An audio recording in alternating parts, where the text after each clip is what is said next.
In this video, I'll go through the trigonometry preparation paper for methods.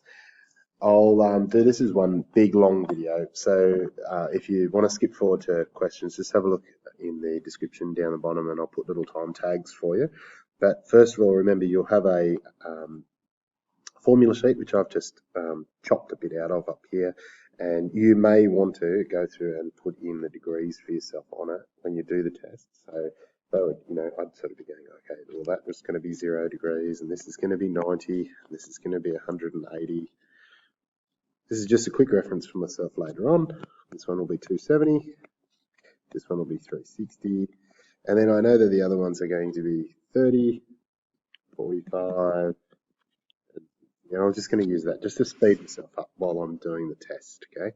So let's jump in at question 1 and we'll get ourselves started.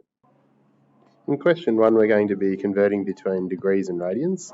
So if we're converting from degrees to radians, we take our degrees, 225, and we multiply that by pi over 180.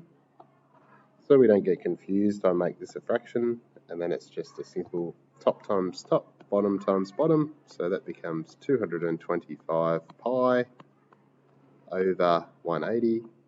And if I can simplify that, I will. 45 is a factor of both 225 and 180, so we end up with the answer 5 pi on 4. And that's my final answer. Okay, going back the other way in question B, if we've got to go from radians to degrees, it's very similar. So we have 5 pi on 3, but this time we multiply it by 180 over pi. So 5 times 180 is 900 pi over 3 pi.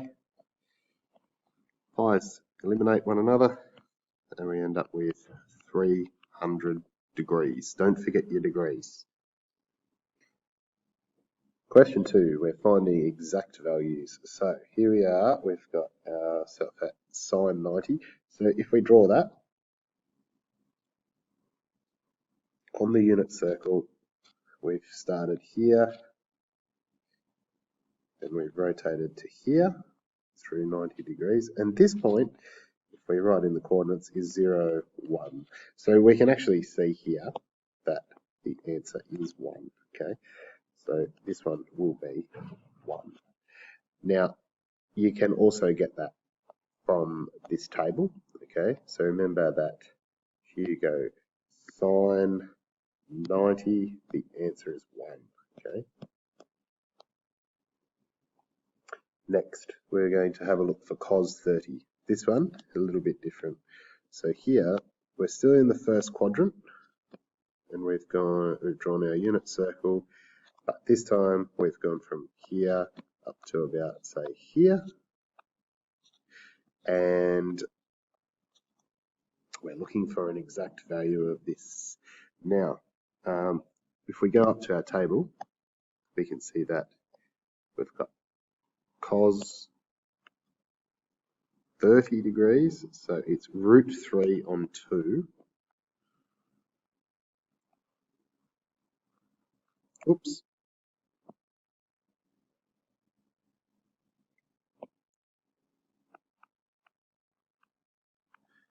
And because it's in the first quadrant, we don't really need to do the cast diagram, but we'll do it just to show what we're up to here. Remember, it happens in this quadrant here, so it's a positive answer. So we've answered this one. When we start moving down into things like sine 240, if we draw our unit circle again, we know that this time it's going to land down here somewhere. Okay, so we'll have rotated right through 240 degrees, and this is where we need to start thinking.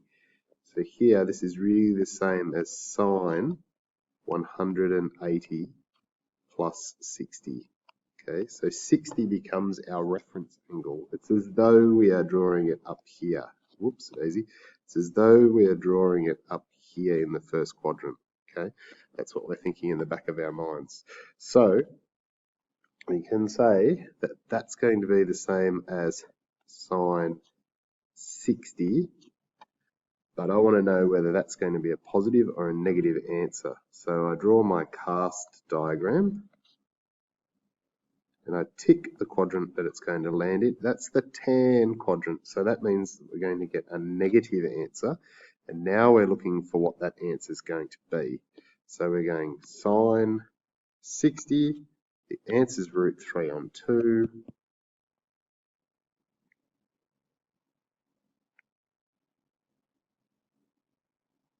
and it's a negative answer. All right, tan 330 again. Let's draw our unit circle. We know we're going to end up over here and we'll have rotated through 330 degrees.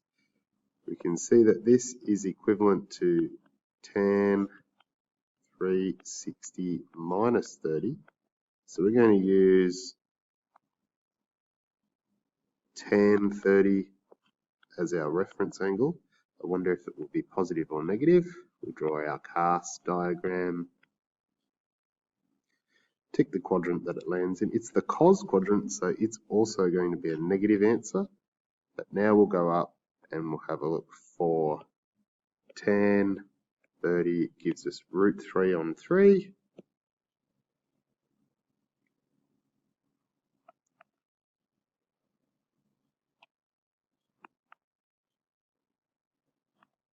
And the answer is negative. Okay. Now we've got some where we're dealing with radians, but it's no different. We know that if we're looking at our unit circle, we start at 0, we end up with pi on 2, pi radians here, we've got 3 on 2 here, and we've got 2 pi radians back here. Now we know if we travel 5/6 of pi, then we have landed over here, okay? And so we have rotated through 5/6 of a radian. So really this is the equivalent to tan pi minus pi over 6. So our reference angle is tan pi on 6. We draw our cast diagram. We tick the quadrant that it lands in. It's the sine quadrant, so our answer will be negative. And then we go looking for tan here, pi over 6, which we also know is 30 degrees, and we get root 3 on 3.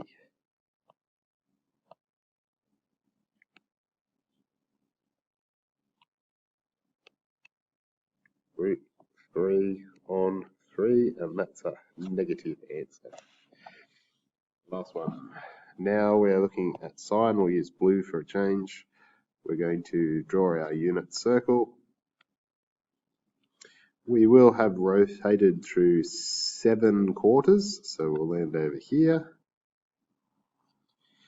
And this will be the equivalent of sine 2 pi minus pi on 4.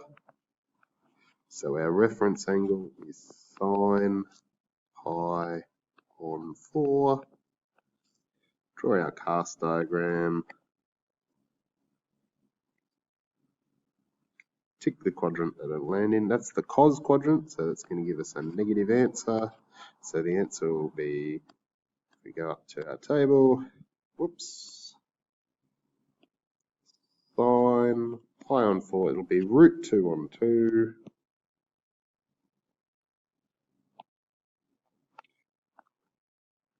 And it will be a negative answer.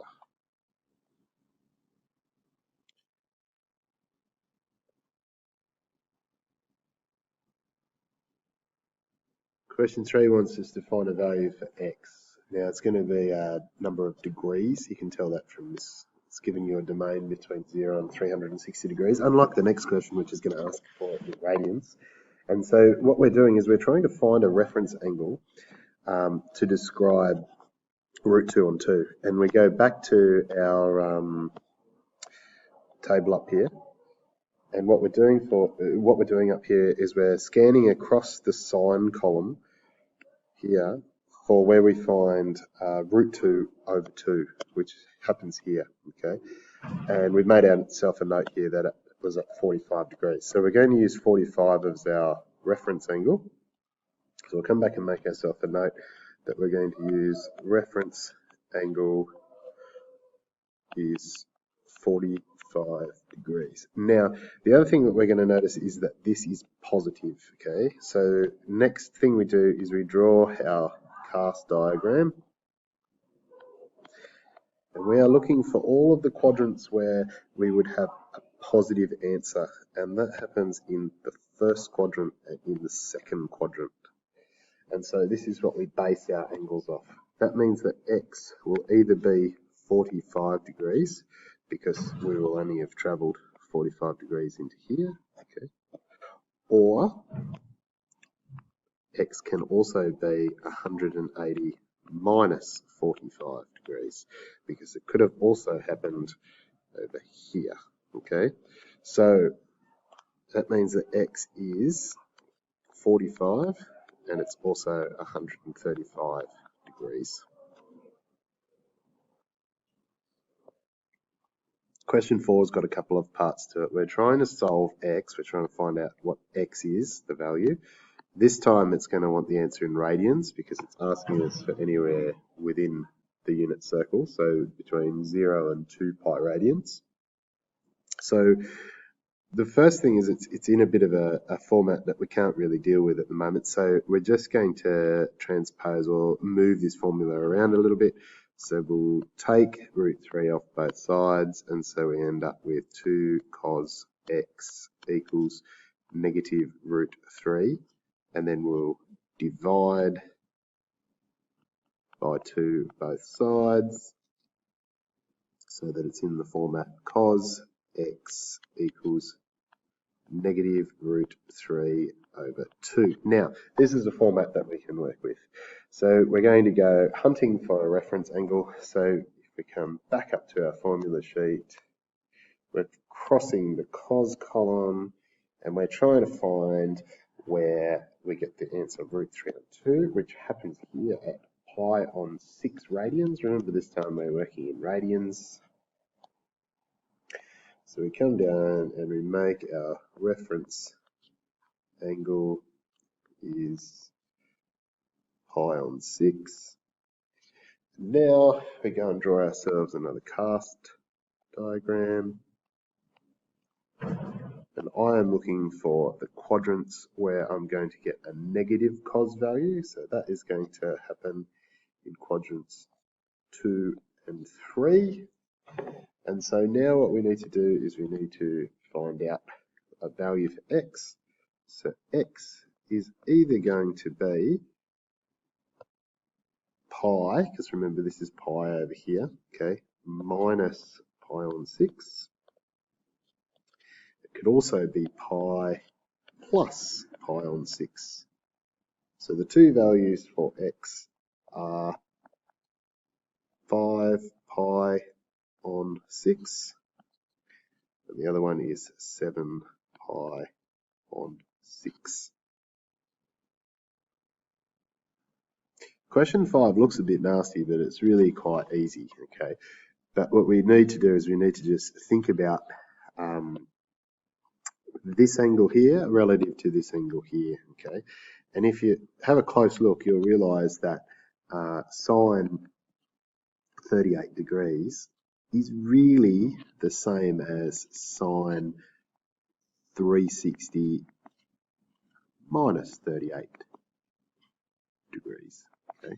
So we can actually use a reference angle, just like we've been doing in the previous questions, of 38 degrees, okay?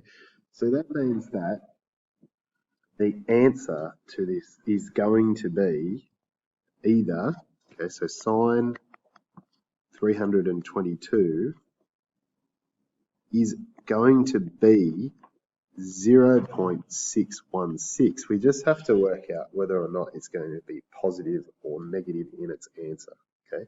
So very similar to questions 3 and 4. So let's draw a cast diagram.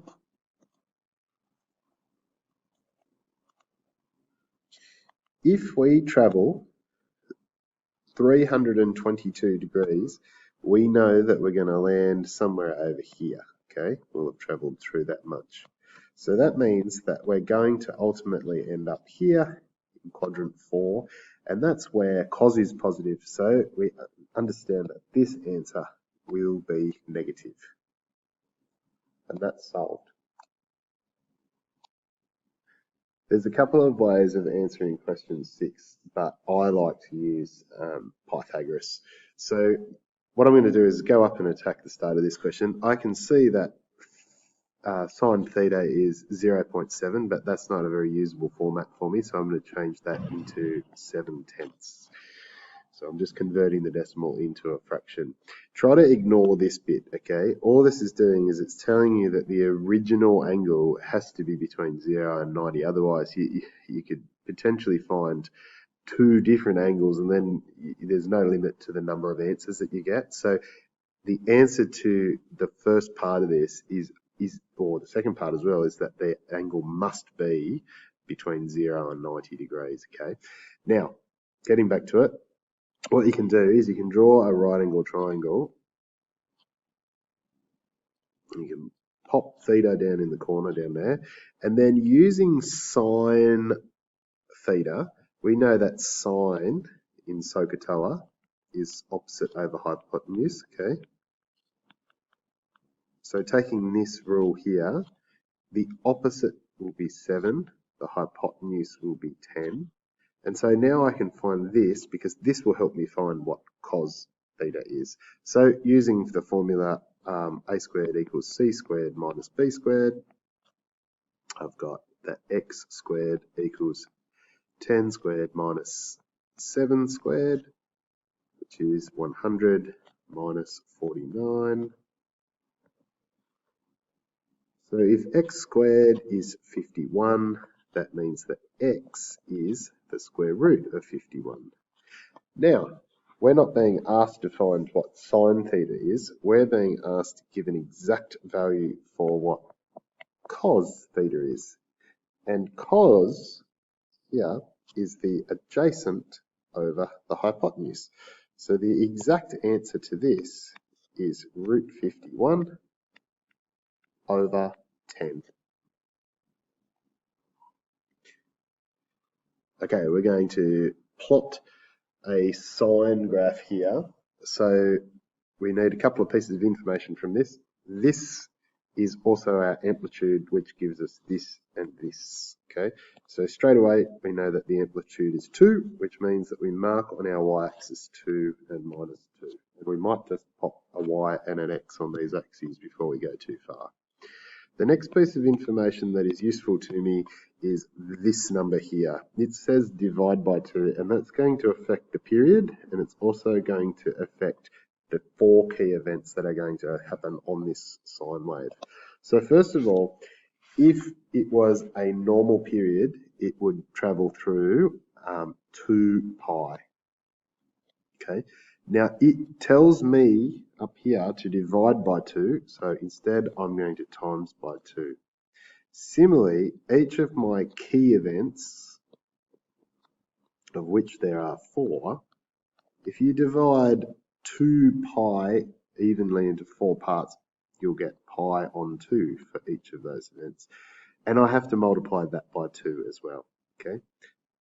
Now, that means that the period is now 4 pi long, and it means that each key event happens at pi. The other thing that I'm just having a quick look at while I'm doing this part is that if one wave occurs over 4 pi, okay, or a period of 4 pi, and I need to plot to 8, then there's going to be 2 sine waves here in this. So there'll be 8 key events altogether, okay? So that means if I have a look at my formula sheet, I know that the sine wave goes like this, okay? So what I'll do is I'll start marking in my events.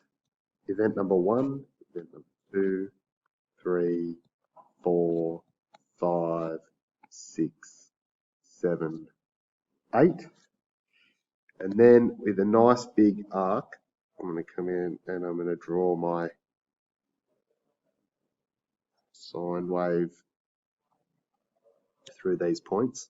And now my job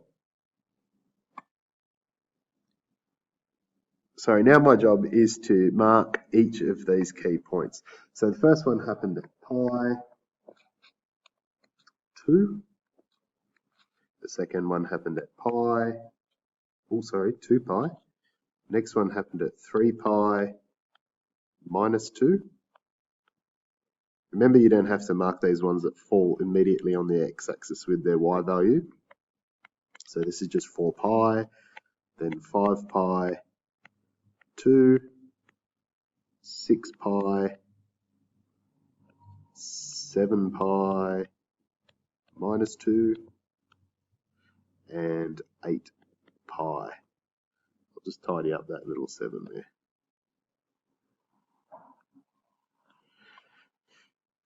And that's complete. And question 8, we need to plot a cos wave this time. So we've got similar information. We've got our amplitude, which tells us this number, and this number. So we know that that's 3.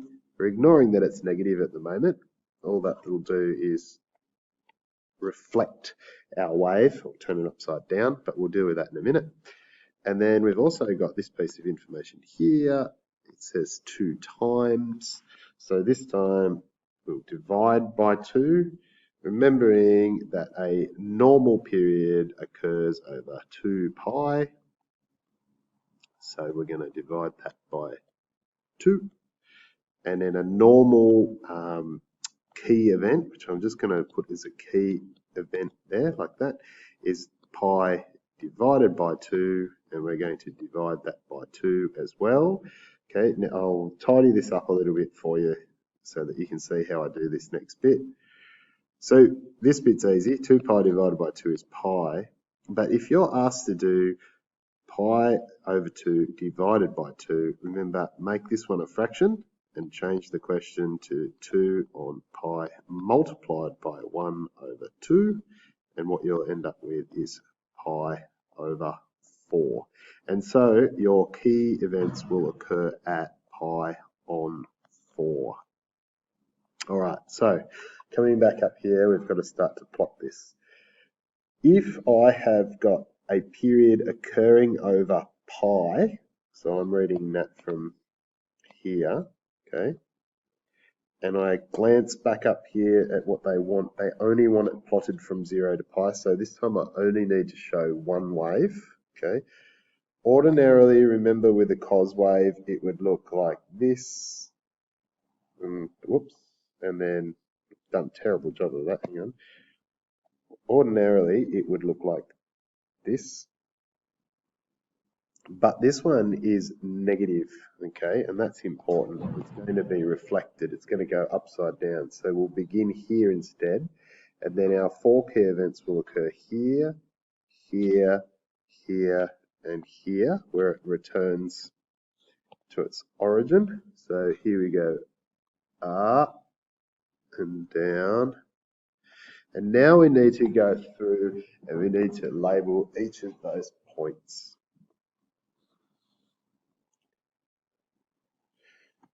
And they'll be, so remembering here, now I'm taking from here that each key event happens at pi on 4. So we're going to have the first one here at pi on 4. We'll have the next one here at pi on 4, 3. Next one will happen here at, oh sorry, that's a 2. Pi on 2, 3. The next one here will happen at 3/4 of pi, and the last one will happen here at pi minus 3, and that should be plotted up. Question 9, we need to sketch a tan curve. Now, when we sketch a tan curve, they look quite a bit different to cos and sine curves. So I've put the formula sheet directly below so we can unpack it a little bit. And on your formula sheet, we can see the different curves here. Now, the important thing about sine and cos is that no matter where you're traveling around this unit circle, x and y have always got a value, but that's not the case for a tan curve, because we know that tan theta is calculated by sine theta divided by cos theta.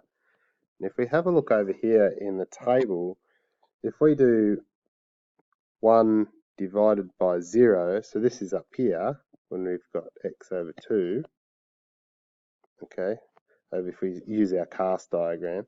So if we've managed to travel around, to pi over 2, we end up with a value of 1 over 0. And anything over 0 results in something being undefined. And similarly, when we head around to this point down here, we end up with negative 1 over 0. Again, anything that's over 0 ends up undefined. So on our curve, we end up with these vertical asymptotes that the line of the curve gets very, very, very close to, but never quite touches. So our graph will end up looking like this one down here. Other than that, the process is quite similar to a cos and a sine curve. So here we go. We've still got something to inform us of our amplitude. So this will be 1. So that means that up here we'll have 1 and minus 1, just like before. And we've also got this number here to inform us of our period. Again, a normal period is pi. That says to times by 2, so we're going to do the opposite, which is to divide. So we'll have a period of pi over 2. Last thing to do, go and have a look at how long it needs to last for. It needs to last for pi. So let's have a look. And when we go to draw this one in, we're going to have pi over 2 as our first period. And then we'll make it all the way to pi. So 0, pi over 2, and pi are where my x-intercepts will occur. And I'll have vertical asymptotes here at pi over 4, or a quarter of pi. And I'll have another one here at 3/4 of pi. And so when I sketch my curve in, I just check it's positive. Yes, it's positive. So this one will come up and it will get very close to the asymptote but never touch. And then the next line will start very close to the asymptote, not touch, intercept the x-axis and keep going. And the next one, close, and it'll stop at pi. And if it had got you to go to 2 pi, for example, this pattern would have just continued on in the same sort of way. Okay? And that's your final answer.